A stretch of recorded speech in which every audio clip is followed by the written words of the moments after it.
Hello Popcorn Junkies, and welcome to this review of possibly the most brilliantly titled film of the year thus far.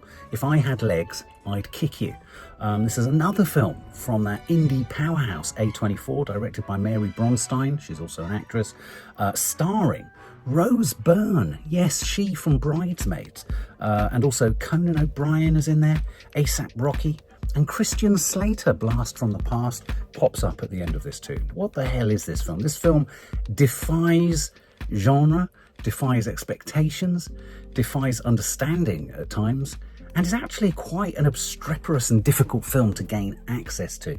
It's produced by one of the Safdie brothers, which kind of gives you a little bit of an inkling as to the sort of raw, agitated, disjointed, disorientating editing style, filming style. It's incredibly hurried, it's incredibly stressful, it's incredibly ragged. It's a film that runs ragged to watch, but also runs the actress ragged at the heart of it. Rose Byrne plays Linda, who's a psychotherapist, and she's a mum.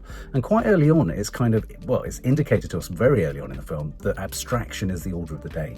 There's lots of kind of truly abstract, almost under the skin-esque, almost Eraserhead kind of sounds and growls and hisses and what I call radiator sound, and sort of odd, abstract, hard to make out kind of images in the distance, and darkness and swirls, and it's dark and it's gyratory and it's kind of undulatory, and all, if such a word exists.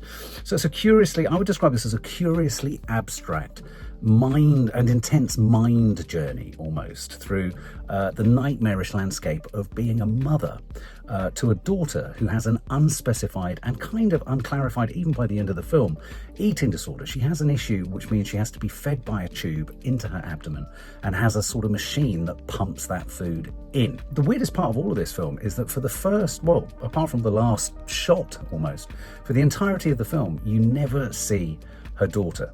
You never see the daughter she's talking to. You hear the daughter's voice, you see the daughter's hands, you see the daughter's feet, you have a sense of the daughter, you even see the edge of her head, her hair, but you never see her. And so that's kind of quite disorientating and disconcerting, because all the way through watching this, I felt, me and Maddie watched it together, we kept sort of going, what's wrong with her? We began to think, because our horror kind of radar was up, that perhaps this was more than just a medical issue. This was perhaps a horrific issue. Maybe she has no face, or she's got a hole in the middle of her head, or she's a creature. Or there were many times in this film where I wondered whether the very concept of her having a daughter was in fact a figment of her imagination, a delusion, an hallucination, a mirage. But really, this is a film that focuses obviously on Linda, Rose Byrne, our lead character, who also, as I said, a psychotherapist, as she tries to manage both her life, the life of her incredibly ill, we presume, challenged daughter, at the moment that a hole or a flood, you see it in the trailer, the ceiling crashes in from the flat above, water pours through, their home is destroyed, and they have an enormous hole in the ceiling. And from that point onwards, they have to go and stay in a motel. You never see the husband, you only hear the husband on the phone. So she's very much a woman on the edge. I mean, there's that Pedro Almodovar film from years ago, Women on the Edge of a Nervous Breakdown. This woman is literally on the edge of a nervous breakdown, and by the end of the film you'd be forgiven for also having a bit of a nervous breakdown yourself. It's deeply stressful. I mean, almost the entire film follows Rose Byrne's face in what they call ECU, extreme close-up, throughout. The effect of being in such a sort of close-up shot is a little bit like the way in which Marty Supreme is shot. A lot of the Safdie brothers films are shot like this too. A long lens means that not a lot of movement, not a lot of kind of furtiveness can lead to an extraordinarily stressful sense of angst and agitation and fidgeting, and on a long lens any slight wobble on the camera is kind of amplified because you really get a sense of the world is unhinged. And in this film the world feels unhinged. The world around Rose Byrne in this film feels as surreal as everything she's feeling. And so in many ways, if you needed a grab on what this film was about, this film really is a portrait, an intimate, up close, visceral portrait of a mother's mind and her heart, but more her mind and her perception of the world as it collapses in on itself through stress, self-loathing, and really isolation. She eats addictively. She drinks addictively. She does everything compulsively. She seems to never be asleep. I mean, I've never more related to someone becoming tireder and tireder and more stressed as the world around her just implodes. As I say, the ceiling falls in on her flat. This is the second time you get a bathroom that collapses through the ceiling of a room and destroys, downstairs, and kind of opens up a complete kind of yawning narrative enigma that is just forever and a day one of the most bizarrest I've ever come across in any film ever. Whereas in Marty Supreme, the bath falls through the floor, nearly kills a dog. This film's hole in the ceiling becomes a sort of curiously domesticated medical metaphor for the hole in her daughter's stomach. There are even moments in this where the camera lingers around the hole when she goes back to the flat, because what happens is she and her daughter are moved out. They're housed in a motel whilst their flat with the flood basically gets fixed. If anyone's lived anywhere where you've had a flood, I remember when we were in a basement flat as a kid, there was a huge flood upstairs. It destroyed all my mum's books, all the stuff on the walls. It's really quite distressing. It's a sort of odd kind of elemental destruction. And so you've got this hole in the ceiling, you've got a hole in her daughter, and you've got Rose Byrne just spiraling around this maternal dilemma in an increasingly kind of crazed and erratic fashion. No filmmaker sets out with themes to explore, I don't think. I mean, some do, but more often than not, the themes of a film or the themes of a work of art emerge. And if there are any themes in this film or kind of issues that you're thinking about, I think it really focuses on the fact that if you think about it, the two key responsibilities of a mother, whether we like it or not, are feeding your children, whether it be literally breastfeeding or feeding your child, and providing a domestic sort of place, a home and food. Two of the simplest things that parents, fathers and mothers do, want to kind of provide both of those. But in a sense, the mother's need to provide the nest and the food and the sustenance is a primal one. And in this film, Rose Byrne's character, Linda, is denied really the possibility to do either of those by this great big fucking gaping hole in the ceiling and this hole in her daughter, which means her daughter won't eat properly. It transpires, and actually the director plays the nurse or the doctor that keeps pulling Rose Byrne aside and saying to her, look, you need to get on board. We need to get on board with a plan for your daughter to come off the tube and to be taking on more weight from eating, and Rose Byrne just can never kind of commit. I mean, this film is also a portrait of an ADHD nightmare. There's so many kind of plates that she's spinning. She commits to things and then forgets things, and she's forever kind of making decisions that seem random, like buying her daughter a hamster and things like that. And around her, all the way through this, all the other subsidiary characters are almost elastically stretched beyond believability. They're not normal. They're not caricatures, but they're surreal. I mean, like her shrink, she has her own shrink in the practice that she is a shrink in. And that shrink is Conan O'Brien. Again, you see him in the trailer. And he's great, but he's sort of strangely detached. He's got that great quality to him that so many shrinks have. A sort of self-regard and a sort of preciousness of self and an aloofness where he sort of almost doesn't really want to know anything, but kind of needs to get paid, so has to pay sort of lip service to hearing what's wrong with you. And she goes to him, she lies on the couch, she's sharing her thoughts with him, he doesn't seem interested, he's unsympathetic, he's unpleasant, really. But he's very good, and again, all we get of him is him in extreme close-up, but he's strangely not present, he's incredibly absent. I mean, the receptionist in the motel where they shack up, she plays games or tries to make it difficult for Rose Byrne to even buy wine or to do anything. She's kind of like a job's worth, but she's also mean and vicious. Then you've got A$AP Rocky, who, what is he? Is he like a sort of janitor or something that lives in the motel that they move to? But he kind of potentially has the possibility or prospects of being a romantic interest, but he's also actually into scoring some drugs. She wants to take some drugs. She kind of jumps on board. She kind of steps towards him. You sort of think, could there be a romance forming there? But again, that's strange. It doesn't really go anywhere. A$AP Rocky is kind of curious and surreal and odd. And in fact, at times I was really reminded of a little known, but maybe it's kind of got a bit of a cult following now, Scorsese film called After Hours. And if anyone's seen After Hours with Griffin Dunn, every single woman or person he comes across in Soho after hours on this night from hell is more surreal than the person before. People are prone to kind of sudden kind of freakouts, sudden reversals of kind of personality and attitude. There's an unpredictability, there's a hostility that develops, and sometimes there's intimacy, but you're forever off kilter. Everyone's forever kind of just setting you on edge. And in this, all of the supporting characters around Rose Byrne do exactly the same. They're strange, right down to her. She has two clients. She has a new mum who's dysfunctional, struggling with her mental health.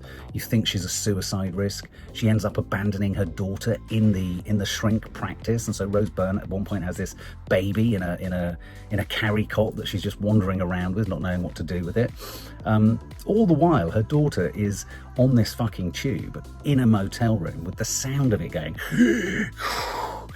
So you've got the sound design on this film is incredibly David Lynch. It's incredibly Eraserhead. It's a very stressful and distressing film to watch. Rose Byrne is brilliant at illustrating the stress and also at sort of graduating her sort of descent into more and more stress. I mean, I'd imagine, given that one rarely knows what's really going on, what's coming next, I'd have thought for Rose Byrne, the actress, this must have been an incredibly difficult film and story and narrative arc to navigate, because the camera, as I say, is right in her face. She's responding to things that often we don't get to see. We don't see what she's responding to. I have an overwhelming sense coming out of this film of having been obstructed from having seen so much stuff that was going on in Rose Byrne's life, so that you end up feeling she's kind of perhaps overreacting or not reacting properly, or that she's reacting to things differently than she should. We get some backstory details about how she had a child and she lost the child, and she perhaps feels that she shouldn't have had a child, and perhaps that's why she's been punished with a child that has this eating disorder or this issue with taking on food. And so I do think, this is a really kind of at its heart, this is a sort of psychodrama horror portrait of the darkness, the dark underbelly of what it means to be a mum, the fears, the doubt, the imposter syndrome, the idea that perhaps you're not deserving of it, the fact that you're perhaps not able to deal with it all, the fact that men, I mean, we keep getting this disembodied voice of Christian Slater at the end of the phone, full of bright ideas, asking why she hasn't done this, classic mansplaining, and yet she's kind of at the heart of it all, trying to kind of cope with. And you could argue, yes, she makes things worse for herself by just leaving her daughter in a room and going out and getting stoned and getting drunk and hanging out with A$AP Rocky and not doing the right things, taking A$AP Rocky to the flat, and he falls through the hole and he snaps his shin open. I mean, it's all so fucking weird. We even have moments where, we're looking up at the hole in the flat when she goes back to see how they're doing, and it starts to drip with blood and goo, really kind of solidifying the idea that definitely the hole in the ceiling is a metaphor for her daughter's feeding tube. In fact, at times it reminded me of, those dreams you get, where those nightmarish dreams where you're running away from something or towards something and you never get there. It's like you're running through mud, or you're running through quicksand, and you're being haunted by something, but you can't quite tell what's haunting you. You get that sensation as you run up the stairs that something's going to get your bum or snap at you or something like that. There was a sense of being pursued. There was a sense of going wild. There was a sense of uncontrollability. There are moments of huge abstraction, as I say, as we cut to things like the hole in the ceiling, amplified sounds of the tube machine being plugged into her daughter. There's a really quite excruciating moment where she decides to pull the plug out, and I was getting real Eraserhead vibes with the sounds, with the dislocation to everyone around her. I mean, the thing about Eraserhead, David Lynch's sort of first big feature film, is that every other character that the poor guy comes across, I mean, he's fucking odd in Eraserhead, but everyone is odd, everyone is weird, everyone's slightly sort of not in the real world, but they're in their own real world. And so that element of surrealism and dislocation and distress from the familiar being unfamiliar was really good in this film, I thought. It was almost as if absolutely everyone in the film wasn't connecting with each other, and then suddenly they would have a moment of connection. Even when Christian Slater appears towards the end of the film as the husband, there wasn't really a bond or a connection between him and Rose Byrne. Rose Byrne wasn't really connecting with anyone, neither with her shrink, nor with her daughter, nor with her clients, not with anyone. If you're a fan of films like Eternal Sunshine of the Spotless Mind or Michael Gondry type films, your Being John Malkovich, those purposely sort of surreal, sort of psychodramas, that's what this is. But I think this was richer insofar as I really do think it was the sort of psychodrama horror portrait internal monologue, visual monologue, dislocation, strange surrealism of being a mother on your own, isolated, struggling to do the thing that a mother is supposed to do, feeling the pressure, feeling the failure. It's a discomforting watch. It's a stressful watch. Like, we came out of the cinema looking at each other like, what the fuck just happened there? What the fuck was going on? What was that all about? It builds to a crescendo in the sea, and you sort of, it teeters at the edges of issues and thoughts around suicide and ending it. There's an astonishing moment in the middle of the film where there's a hamster, a rogue, rabid hamster goes mad and runs off, and there's no attempt to make the hamster even look like a real hamster. It's clearly a prop hamster, and things happen to the hamster, and you're like, oh my god, this is turning into a hamster horror film. Not a ham horror, a hamster horror. So, there are moments of huge surrealism and just, and yet at the same time it had a real brio and verve and relentlessness about it, much like Marty Supreme, much like Uncut Gems. They do seem to get involved in films that drag you inexorably towards a screaming end, whether you like it or not. They sort of grab you by your ear and they drag you kicking and screaming. This film, funnily enough, title, If I Had Legs I'd Kick You, will drag you kicking and screaming from beginning to end. If I was to score it, I'd give it, Rose Byrne is sensational. I think she's been nominated for an Oscar, and I think deservedly so. She carries this batshit crazy fucking piece all the way through. If it wasn't for Rose Byrne's strength and depth of performance, this might have faltered at a much earlier point in the proceedings, but she kind of holds it all together. So if I was to score this, I'd give this 83 out of 100.